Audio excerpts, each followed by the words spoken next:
Harshi and welcome back to my channel. If you are new to this channel, I am Harshi Baldota and I am a second year law student at GLC Mumbai. Well, this video is part 5 of how to prepare for MHCET series.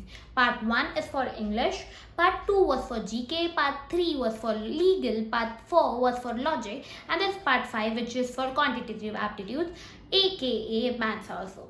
Well, if you haven't watched all the previous 4 videos, I'll highly recommend you to go see them, to go watch them, so that you get clarity on what are the important topics, what sources you should refer, what techniques and what strategies you should apply in your preparation.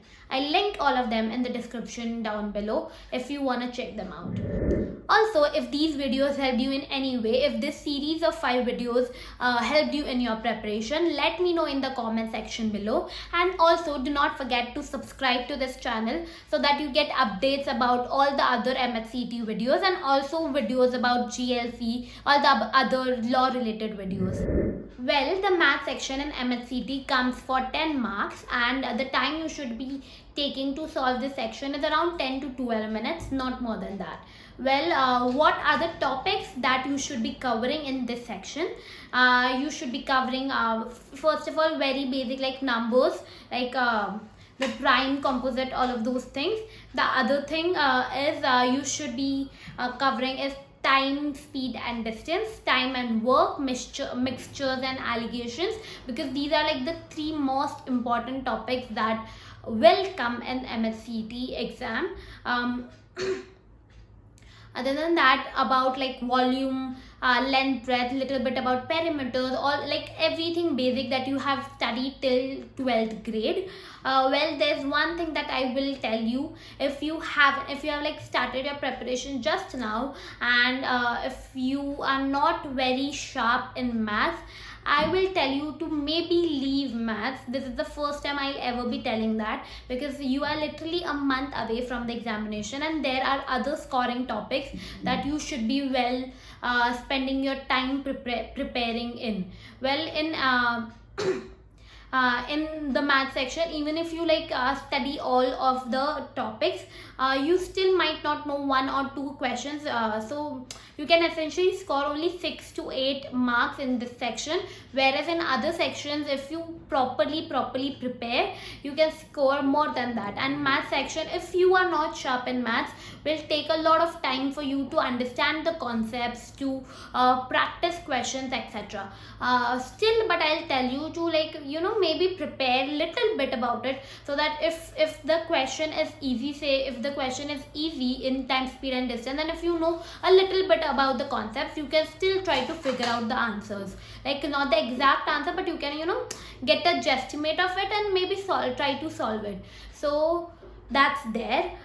So if you're sharp in maths, you can try preparing for the maths section. You can practice some of the questions. But if you are not very sharp in maths and if you have started your preparation in just recently, I will not recommend you to spend a lot of time on maths, since there are a lot of other things that you still need to cover, like GK, logical section, legal section, etc.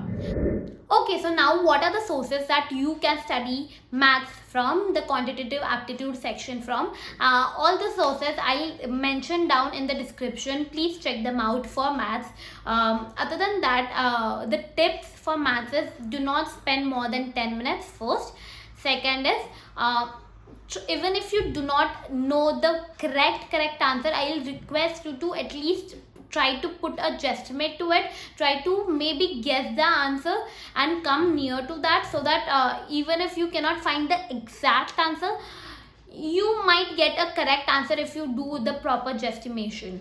Other than that, never take maths in the first half of your exam. Always attempt maths in the last 1 hour, because maths is one of those sections that can take up a lot of your time and not give you correct answers also if you're not good in maths. So I'll suggest that do not take maths in the first half, but in the second half of the exam after logical section, so that you are in the same speed and same pace of mind in doing the calculation and everything. So that can help you in the math section also. I guess that's it for this video. With this, we end the series of 5 videos for the preparation of MHCET. I link all of the videos down in the description. I will highly recommend you to go check them out so that you know how to prepare for each of the sections. And if you have any other queries, if you have any other doubts, put them down in the comment section below, and I'll try to address them as soon as I can.